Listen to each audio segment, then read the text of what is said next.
আজকে তোমাদের একটা গান শোনাবো। আমি যখন স্কুলে পড়তাম তখন আমি গান খুব পছন্দ করতাম। আমি যখন বাড়িতে রান্না করতাম, ঘর ঝাড় দিতাম, মুছতাম, বাসন ধুতাম, তো আমি গান শুনতে শুনতে সমস্ত কাজ করতাম।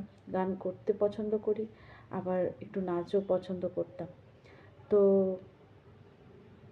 আমি একটু গুনগুন করে তোমাদের শোনাই, যদি ভালো লাগে লাইক কমেন্ট করবে। শুরু করি।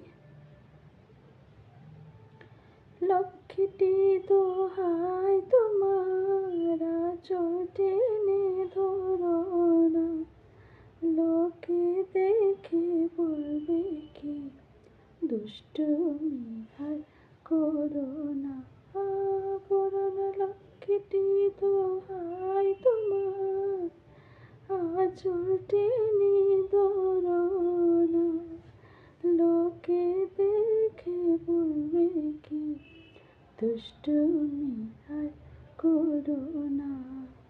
তুমি কি যে করো ছাই, আমি লাজে মরে যাই। তুমি কি যে করো ছাই। কেমন হয়েছে?